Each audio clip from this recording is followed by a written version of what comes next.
எனக்கு பிரியமானவர்களே, உங்களுக்கு இன்று ஒரு நன்மையான வாக்குத்தத்தத்தினை கொடுக்க கர்த்தராகிய நான் வந்திருக்கிறேன்.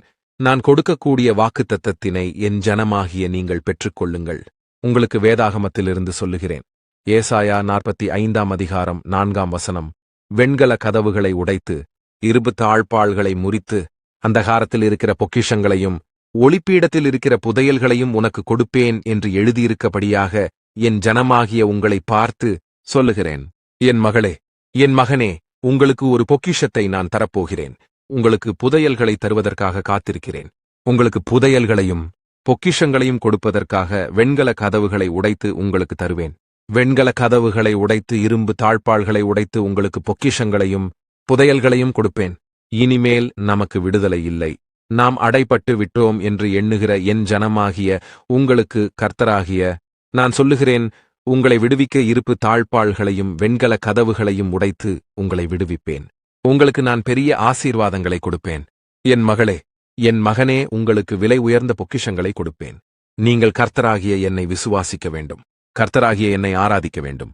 நான் பேசும்பொழுது நீங்கள் அதை செவி கொடுத்து கேட்பவராக இருக்க வேண்டும். கர்த்தருக்கு கீழ்ப்படிந்து நடக்க வேண்டும்.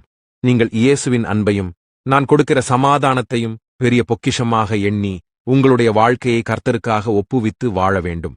நீங்கள் கர்த்தரை அறிந்து கொள்வது உங்களுக்கு உங்களுடைய வாழ்க்கைக்கு பெரிய ஆசீர்வாதமாகும்.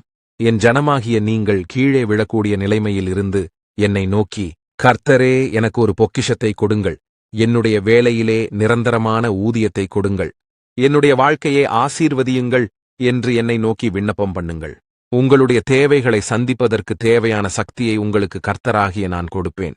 தேவனாகிய நான் உங்களை ஆசீர்வதிப்பதற்கு நீங்கள் நீதிமான்களாகவும் பரிசுத்தவான்களாகவும் உங்களுடைய வாழ்க்கையிலே நடக்க வேண்டும். இன்றைக்கே நீங்கள் கேளுங்கள், விசுவாசத்துடனே கேளுங்கள். என்னை நோக்கி, ஆண்டவரே, எனக்கு ஒரு பொக்கிஷத்தையும் புதையல்களையும் எனக்கு கொடுங்கள், உங்களை நான் விசுவாசிக்கிறேன். என் வாழ்க்கையை உங்களுக்கு நான் ஒப்புக் கொடுக்கிறேன். எனக்கு இறங்கி என்னை ஆசீர்வதியும் என்று என்னை நோக்கி ஜெபத்தினிலே சொல்லுங்கள். அப்பொழுது கர்த்தராகிய நான் இறங்கி உங்களுக்கு அற்புதங்களையும் ஆசீர்வாதங்களையும் நிகழ்த்திடுவேன்.